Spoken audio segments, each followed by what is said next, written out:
Hi dears, good morning. എല്ലാവർക്കും നമസ്കാരം.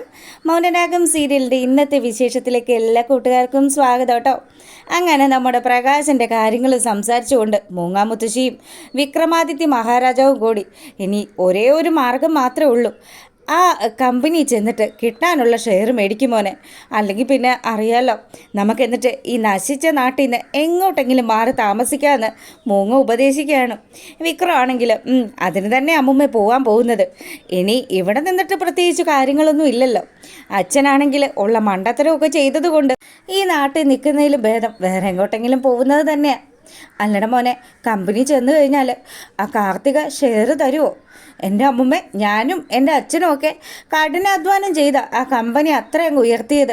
എന്നിട്ട് അവളെങ്ങാനും ഷെയർ തരില്ലെന്ന് പറഞ്ഞാലുണ്ടല്ലോ, എല്ലാത്തിനെയും പച്ചയ്ക്ക് ഞാൻ കൂട്ടിയിട്ട് കത്തിക്കുമെന്ന് വിക്രം പറയുക. അങ്ങനെ നല്ല കട്ടക്കലിപ്പിൽ വിക്രമാദിത്യൻ അവിടെ നിന്ന് ഇറങ്ങാൻ തുടങ്ങിയതും നമ്മുടെ പ്രകാശനെ ചികിത്സിക്കുന്ന ഡോക്ടർ അങ്ങോട്ട് വന്നു. ഡോക്ടർ വന്നിട്ട് പറഞ്ഞു, അതെ, പ്രകാശനെ നിങ്ങൾ സമയത്ത് എത്തിച്ചതുകൊണ്ട് പ്രത്യേകിച്ച് പ്രശ്നങ്ങളൊന്നും ഉണ്ടായില്ല. അയാളുടെ ഹാർട്ടിനും വേറെ പ്രോബ്ലം ഒന്നും കാണുന്നില്ല. എന്തായാലും ദേ ഒരു ഇഞ്ചക്ഷൻ വെച്ചിട്ടുണ്ട്. അതിനുശേഷം അയാൾ ഓക്കെ ആകുകയാണെങ്കിൽ നിങ്ങൾക്ക് പോകാമെന്ന് പറഞ്ഞു. ഡോക്ടർ പറയുന്ന കാര്യങ്ങൾ കേട്ട് കഴിഞ്ഞപ്പോൾ മൂങ്ങാമുത്തശ്ശിക്ക് നല്ല സമാധാനമായി.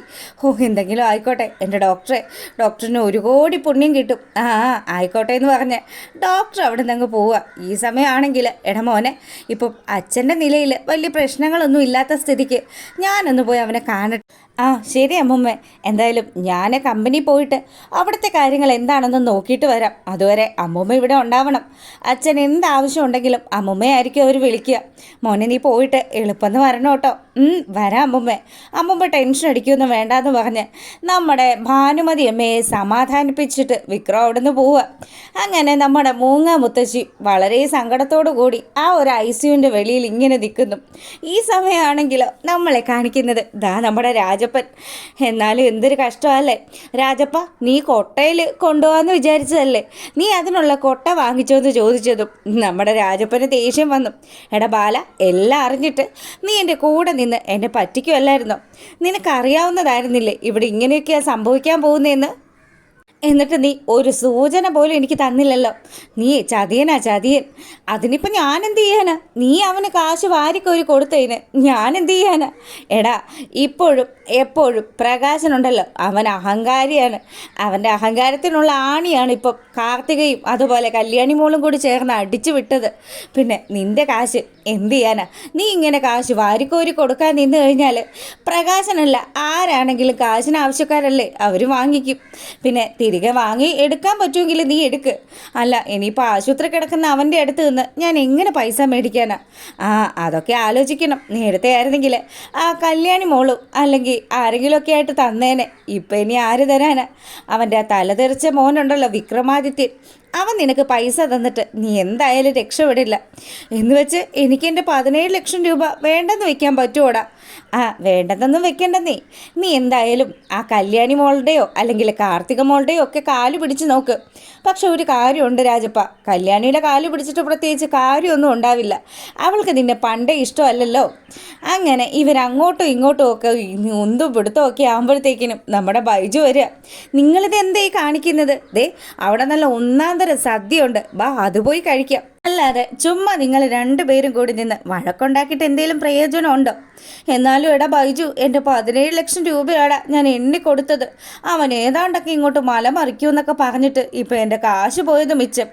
എൻ്റെ രാജപ്പ, നീ ഇനി അതും വിചാരിച്ച് നിന്ന് സങ്കടപ്പെട്ടിട്ട് വല്ല കാര്യമുണ്ടോ? ഒരു കാര്യം ചെയ്യ്, നീ കാശിനെ കുറിച്ച് ആലോചിക്ക്. ഞാൻ പോയി വല്ലതും കഴിച്ചിട്ട് വരാമെന്ന് പറഞ്ഞ് ബാലണ്ണൻ നമ്മുടെ ബൈജുവിൻ്റെ കൂടെ ആ ഒരു ഹാളിലേക്ക് പോവുക. എന്തൊക്കെയായിരുന്നു പ്രകാശൻ സാറ്, ഭാനുമതി മേഡം, അതുപോലെ വിക്രമാദിത്യൻ സാറ്, എന്നിട്ട് ഇപ്പം എല്ലാ സാറന്മാരും കൂടി ഈച്ചയായിട്ട് ഇരിക്കുമായിരിക്കും. എന്നാലും എൻ്റെ ബാലണ്ണ, പ്രകാശൻ്റെ കാര്യം കഷ്ടമാണ് കേട്ടോ. അങ്ങനെ നമ്മുടെ രാജപ്പൻ്റെയും പ്രകാശൻ്റെയും കാര്യങ്ങളൊക്കെ സംസാരിച്ചുകൊണ്ട് ബൈജുവും അതുപോലെ ബാലണ്ണനും കൂടി ആ ഒരു ഹാളിലേക്ക് ചെല്ലുക. ഈ സമയമാണെങ്കിൽ നമ്മുടെ കാർത്തികയും കാദംബരിയും കല്യാണിയും ഒക്കെ വലിയ സന്തോഷത്തിൽ ഇങ്ങനെ നിൽക്കുക. അപ്പോൾ കാദംബരിയെ കണ്ടതും ബൈജു അങ്ങ് ചെന്നു. അല്ല കാദംബരി, നിനക്ക് പ്രശ്നമൊന്നും ഇല്ലല്ലോ? ഇല്ല ബൈജു, എനിക്കിപ്പം വേറെ പ്രോബ്ലം ഒന്നുമില്ല. പിന്നെ ഭക്ഷണം കഴിച്ച് കഴിഞ്ഞിട്ട് വീട്ടിലേക്ക് പോകണം, ഡേറ്റ് ആയിരിക്കുവാണല്ലോ. ആ അത് നേരാ. ബൈജു വാ, നിന്നെ ഞാൻ സഹായിക്കാമെന്ന് പറഞ്ഞ് നമ്മുടെ കല്യാണി ബൈജുവിൻ്റെ കൈ പിടിച്ച് ബൈജുവിനെ എഴുന്നേൽപ്പിക്കാൻ ശ്രമിച്ചു. അതിനുശേഷമാണെങ്കിൽ രണ്ടമ്മമാരും ഇങ്ങ് വന്നേന്ന് പറഞ്ഞ് കാർത്തികയും കല്യാണിയും കൂടി ദീപയെയും നമ്മുടെ ലക്ഷ്മി അമ്മയും വിളിച്ച് ഒരു കസേരയിൽ ഇരുത്തുക. എന്താ മോളെ നീ ഒപ്പിക്കുന്നത്? അല്ല, എന്തിനാ ഞങ്ങൾ ഇവിടെ പിടിച്ചിരുത്തിയിരിക്കുന്നത്? അതൊക്കെയുണ്ട്. ദേ, ഇന്ന് നമ്മുടെ ദിവസമല്ലേ, നമ്മളെല്ലാവരും ഒന്നിച്ച ദിവസമല്ലേ, അതുകൊണ്ട് തന്നെ നമുക്ക് ഇതൊന്ന് ആഘോഷമാക്കണ്ടേ? പ്രകാശനെ പോലെയുള്ള ഒരു തന്ത, അയാൾ ഇന്ന് തകർന്നടിഞ്ഞ ദിവസമാണ്. അയാൾ മാത്രമല്ല, അയാളുടെ അമ്മയും അയാളുടെ മോനും ചെയ്തു കൂട്ടിയതിനൊക്കെ ശിക്ഷ ലഭിച്ച ദിവസമല്ലേ, അതുകൊണ്ട് നമുക്കിതങ്ങ് ആഘോഷമാക്കണ്ടേ? വേണം വേണം. ബൈജു നീങ്ങ് വന്നേ, വാ നമുക്കിതൊന്ന് ആഘോഷമാക്കാം. പാട്ടും ഡാൻസും ഒക്കെ ആയിട്ട് ഇതങ്ങ് കളറാക്കാമെന്ന് പറഞ്ഞ് കല്യാണിയും കിരണും ഒക്കെ എല്ലാത്തിനും മുൻകൈ എടുക്കുക. അങ്ങനെ ലക്ഷ്മിയമ്മയെയും ദീപയെയും രണ്ട് കസേരകളിൽ ഇരുത്തിയിട്ട് അവരെല്ലാവരും ആ കസേരയ്ക്ക് ചുറ്റും വലത്തിട്ട് ഡാൻസൊക്കെ കളിക്കുക. അങ്ങനെ നല്ല സന്തോഷത്തിൽ ആ ഒരു ഫാമിലി ആ ദിവസം അങ്ങ് എൻജോയ് ചെയ്യുമ്പോഴത്തേക്കിനും പാവം നമ്മുടെ പ്രകാശൻ ആശുപത്രി കിടക്കയിൽ ഇങ്ങനെ കിടക്കുക. അതും എന്തൊക്കെ അനുഭവങ്ങളാണ് പ്രകാശനെ തേടി എത്തിയിരിക്കുന്നത്. അങ്ങനെ പ്രകാശിൻ്റെ അടുത്ത് നമ്മുടെ മൂങ്ങാമുത്തശ്ശി എത്തി. മോനെ പ്രകാശ, കണ്ണു തുറക്കടാ, അമ്മ വന്നിടാ. അങ്ങനെ പ്രകാശൻ പതുക്കെ കണ്ണു തുറന്നതും ആ മോനെ, നിനക്ക് വേറെ പ്രോബ്ലം ഒന്നും ഇല്ലാന്ന് ഡോക്ടർ പറഞ്ഞു. എന്തായാലും നമുക്കിവിടുന്ന് പോവാമല്ലോ. അമ്മ, എനിക്ക് ആ കാര്യങ്ങളൊക്കെ ആലോചിച്ചിട്ട് ഭയങ്കരമായിട്ട് വിഷമം വരുന്നു. പ്രകാശ, നീ എന്തിനാ മോനെ ഇതൊക്കെ ആലോചിക്കുന്നത്? അവരെല്ലാവരും കൂടി ചേർന്ന് നമ്മളെ പറ്റിക്കുമായിരുന്നില്ലേ അമ്മേ? ഇനിയിപ്പോൾ സംഭവിക്കാനുള്ളതൊക്കെ സംഭവിച്ചില്ലേ മോനെ? അതും ആലോചിച്ച് മനസ്സ് വിഷമിപ്പിച്ചിട്ട് എന്തേലും പ്രയോജനമുണ്ടോ? നിന്റെ ചങ്ക് നിലയ്ക്കുന്ന കാര്യങ്ങളാണ് ഇന്ന് സംഭവിച്ചതെന്ന് അമ്മയ്ക്ക് അറിയാം. എന്നാലും എൻ്റെ മോൻ അതൊന്നും കാര്യമാക്കരുത്. ദേ, മോൻ സമാധാനമായിട്ട് ഇവിടെ കിടക്ക്. അത്ര ആൾക്കാരെയൊക്കെ വിളിച്ചു കൂട്ടിയിട്ട് ആ സദ്യ പോലും അതുപോലും വേസ്റ്റായി പോയില്ലേ? എന്തിനാ മോനെ നീ അതൊക്കെ ആലോചിക്കുന്നത്? ദേ, നമ്മുടെ വിക്രം ഉണ്ടല്ലോ, അവൻ കമ്പനിയിലേക്ക് പോയിരിക്കുക. അവൻ അവിടെ ചെന്ന് കഴിഞ്ഞാൽ അവിടെ പോയി അവന് കിട്ടാവുന്ന ഷെയർ മുഴുവനും വാങ്ങിച്ചെടുക്കും. അല്ല, അതിന് കമ്പനിയിലെ ഷെയർ കൊടുക്കാമെന്ന് കാർത്തിക് അവനോട് പറഞ്ഞായിരുന്നോ? പറഞ്ഞിട്ടൊന്നും ഇല്ല. എന്നാലും അവൻ കഷ്ടപ്പെട്ടതല്ലേ മോനെ? എത്ര കോടിയുടെ ലാഭം അവൻ ആ കമ്പനിക്ക് ഉണ്ടാക്കി കൊടുത്തത്. അവൻ എന്തായാലും അതിൽ നിന്നൊരു ഷെയർ വാങ്ങിക്കാണ്ട് തിരിച്ചു വരില്ല. നീ സമാധാനിക്ക്. നമുക്ക് ആ കാശ് കിട്ടിക്കഴിഞ്ഞാൽ ഈ നശിച്ച നാട്ടിൽ നിന്ന് തന്നെ പോവാൻ മോനെ. അങ്ങനെ നശിച്ച നാടെന്നൊക്കെ പറഞ്ഞ് ഈ നാടിനെ കുറ്റം പറയുമ്പോൾ പ്രകാശം പറഞ്ഞു, നാട് നശിച്ചിട്ടല്ലമ്മേ, ഈ നാട്ടിൽ ചില ആൾക്കാരുണ്ട്, ചില മനുഷ്യർ, അവരാ നശിച്ചത് നിങ്ങൾ. എന്തായാലും ഞാനിവിടെ നിന്ന് എഴുന്നേറ്റോട്ടെ. പ്രകാശ് എന്താ ഇപ്പോഴും പത്തി മടക്കാൻ തയ്യാറായിട്ടില്ല. അങ്ങനെ പ്രകാശനെ കാണാൻ വേണ്ടി ആശുപത്രി വരാന്തയിൽ രാജപ്പനും നമ്മുടെ ബാലണ്ണനും കൂടി എത്തിയിരിക്കുക. ബാലണ്ണയാണെങ്കിൽ ദേ, ഞാനേ അകത്ത് പോയി നോക്കാം അവൻ്റെ ഇപ്പോഴത്തെ കണ്ടീഷൻ എന്താന്ന്. അവനെങ്ങാനും ചത്തുപോയാൽ നിനക്ക് ആര് കാശ് തരും രാജപ്പ? നേരത്തെ ആയിരുന്നെങ്കിൽ ആ കല്യാണിയെങ്കിലും തന്നേനെ. ഇനിയിപ്പോൾ ഒരേ ഒരു മാർഗ്ഗമേ ഉള്ളൂ, ആ വിക്രമാദിത്യനെ പിടിച്ചു കൊടയുക. അവനാണല്ലോ ഇനി അച്ഛൻ്റെ കടമൊക്കെ വീട്ടേണ്ടത്. ഒരാശ്വാസത്തിലാണ് ഞാനും ഇരിക്കുന്നത്. അങ്ങനെ ബാലണ്ണൻ ആശുപത്രിയുടെ ഉള്ളിലേക്ക് കയറുക. രാജപ്പനാണെങ്കിൽ വലിയ സങ്കടത്തിൽ അതിന് വരാന്തയിൽ ഇങ്ങനെ നിൽക്കുന്നു. തൻ്റെ കാശൊക്കെ തിരിച്ചു കിട്ടിയാൽ മതിയായിരുന്നു. പിന്നീട് വിക്രം നമ്മുടെ കാർത്തികയുടെ കമ്പനിയിലെത്തുക. അപ്പോൾ അവിടെ ചെന്നതും സെക്യൂരിറ്റിക്ക് പഴയതുപോലെ നമ്മുടെ വിക്രത്തിനെ കണ്ടിട്ട് വലിയ മൈൻഡൊന്നും ഇല്ല. വിക്രം ആണെങ്കിൽ എന്താടോ താൻ എന്നെ കണ്ടിട്ട് വിഷ് ചെയ്യാത്തത്? എന്താ, തന്നോട് ആരെങ്കിലും പറഞ്ഞോ എന്നെ കണ്ടിട്ട് വിഷ് ചെയ്യരുതെന്ന്? എടോ, താനിപ്പോൾ ഇവിടുത്തെ ആരാണ്? ദേ, വിഷ് ചെയ്യേണ്ട ആൾക്കാരെയൊക്കെ ഞങ്ങളുടെ മാനേജരും MD ഒക്കെ പറഞ്ഞു തന്നിട്ടുണ്ട്. അതനുസരിച്ചേ വിഷ് ചെയ്യുള്ളൂ.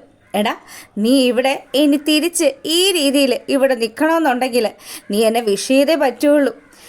ആയിക്കോട്ടെ സാറേ എന്ന് പറഞ്ഞ് ആ സെക്യൂരിറ്റി അവിടെ അങ്ങനെ നിൽക്കുക. പിന്നീടാണെങ്കിലോ വിക്രം നേരെ ക്യാബിനകത്ത് കയറി അവൻ്റെ സീറ്റിലങ്ങ് നില ഉറപ്പിച്ചു.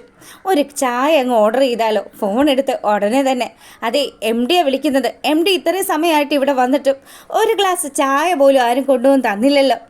അതിന് യഥാർത്ഥ MD വരട്ടെ സാറേ. യഥാർത്ഥ MDയോ? ദേ, എനിക്ക് ചായ തരരുതെന്ന് ആ കാർത്തികയെങ്ങാനും നിങ്ങളോട് പറഞ്ഞിട്ടുണ്ടോ എന്ന് ചോദിച്ച് വിക്രം ദേഷ്യപ്പെടാൻ തുടങ്ങി. അങ്ങനെ വിക്രത്തിന് മനസ്സിലായി കമ്പനിയിലും എന്തൊക്കെയോ പ്രശ്നങ്ങളൊക്കെ നടക്കുന്നുണ്ട്. കമ്പനിയിൽ നിന്നും താൻ പുറത്താകുമെന്നാണ് തോന്നുന്നത്. അങ്ങനെ വിക്രം ആലോചിച്ചുകൊണ്ട് നിൽക്കുമ്പം നമ്മുടെ കാർത്തിക അങ്ങോട്ട് വരിക. എന്താ വിക്രം, എന്താ ഇവിടെ പ്രശ്നം? അതെ, ഞാൻ കൂടി കഷ്ടപ്പെട്ട് ഉണ്ടാക്കിയ കമ്പനിയാണ് ഇത്. അതിന് കഷ്ടപ്പെട്ടിട്ടില്ലെന്ന് ഞാൻ പറഞ്ഞു നിന്നോട്. പിന്നെ എന്താ, ഞാനൊരു ഗ്ലാസ് ചായ ചോദിച്ചിട്ട് പോലും MD വരട്ടെ, MDയുടെ സമ്മതം ഉണ്ടെങ്കിൽ മാത്രമേ തരാൻ പറ്റുള്ളൂ എന്ന് പറഞ്ഞത്. അത് അങ്ങനെ ആയതുകൊണ്ട്. അതെ വിക്രം, ഈ കമ്പനി നിൻ്റെ പേരിലാണോ? അല്ലല്ലോ, നിന്നെ MD കസേരയിൽ പിടിച്ചിരുത്തിയതാരാ? ഞാനല്ലേ. എന്തായാലും ഞാൻ തന്നെ പറയുക, നീ ഇപ്പോൾ ഈ കമ്പനിയുടെ ആരും അല്ലാന്ന്. ദേ, ഒരുമാതിരി നെറികെട്ട പരിപാടി എന്നോട് കാണിക്കരുത് കേട്ടോ. ഞാനും എൻ്റെ അച്ഛനും കൂടി പട്ടിയെ പോലെ ഇവിടെ കിടന്ന് പണിയെടുത്ത നിങ്ങൾക്ക് കോടികളുടെ ലാഭം ഉണ്ടാക്കി തന്നത്. അന്ന് നിങ്ങൾ പറഞ്ഞല്ലോ 6 കോടി വെച്ച് ഇങ്ങ് ഒലത്തി തരാമെന്ന്. എന്നിട്ട് ആ കാശ് എവിടെ? ഞാനേ അത് വാങ്ങാൻ വേണ്ടി വന്നതാ. എൻ്റെ ഷെയർ എനിക്ക് ഇപ്പം കിട്ടണം. എനിക്ക് ഒരുപാട് ബാധ്യതകളൊക്കെ ഉണ്ട്. എടാ, നിനക്ക് ഷെയർ കിട്ടണമെങ്കിൽ അത് നീ വേറെ ഏതെങ്കിലും രീതിയിൽ മേടിച്ചെടുക്കണം. അല്ലാണ്ട് ഈ കമ്പനിയുടെ യഥാർത്ഥ MDയും അയാളുടെ ഭാര്യയും ദാ ഇപ്പോൾ വരും. അവർ വന്നതിന് ശേഷം മാത്രമേ എനിക്ക് എന്തെങ്കിലും തീരുമാനിക്കാൻ പറ്റുള്ളൂ. ഞാനും എൻ്റെ അമ്മയും കൂടി ഈ കമ്പനി മറ്റൊരാൾക്ക് വിറ്റു എന്നുകൂടി കാർത്തിക് പറയുക. അങ്ങനെ യഥാർത്ഥ MDയെ കണ്ടതും നമ്മുടെ വിക്രമാദിത്യൻ്റെ കിളികളൊക്കെ പറക്കുക. നീയൊക്കെ കൂടി എല്ലാം പ്ലാൻ ചെയ്തതാണല്ലേ, എന്നെ എൻ്റെ അച്ഛനെയും കൂടി തകർത്തടിക്കാൻ വേണ്ടിയിട്ട്. എടാ, നീ ഇത്രയൊക്കെ കിട്ടിയിട്ടും പഠിച്ചില്ലല്ലോ. നീ എത്ര പേരുടെ ജീവിതമാണ് വിക്രമെ ചവിട്ടി അരച്ചത്. എന്നിട്ടും നിനക്ക് സമാധാനമായില്ലല്ലേ. നിന്നെപ്പോലെയുള്ള ഒരു മകന് ജന്മം നൽകിയതാണ് അയാൾ ചെയ്ത ഏറ്റവും വലിയ തെറ്റ്. നീ ഒന്ന് ആലോചിച്ച് നോക്ക്. ഞാനും എൻ്റെ കിരണേട്ടനും ഒക്കെ തകരുള്ളൂന്ന് നീ വിചാരിച്ചിട്ട് ഇപ്പം ഞങ്ങൾ എവിടെയാണ് നിൽക്കുന്നത്, നീ എവിടെയാണ് നിൽക്കുന്നത്? നിന്നെ പോലെയുള്ളൊരു പെരിച്ചാഴിയെ ഈ കമ്പനിയിൽ നിന്ന് പുറത്താക്കണം. അങ്ങനെ നമ്മുടെ വിക്രത്തിനെ അവിടെ നിന്നും ആട്ടി പുറത്താക്കുകയാണ് കല്യാണിയും കാർത്തികയും ഒക്കെ കൂടി. വിക്രം ആണെങ്കിൽ നേരെ വന്നു. അപ്പോൾ സെക്യൂരിറ്റി പറഞ്ഞു, എടോ ഇനിയിപ്പോൾ പോവാല്ലേ, തന്നെ ഇവിടെ നിന്ന് ഇറക്കി വിട്ടൂല്ലേ.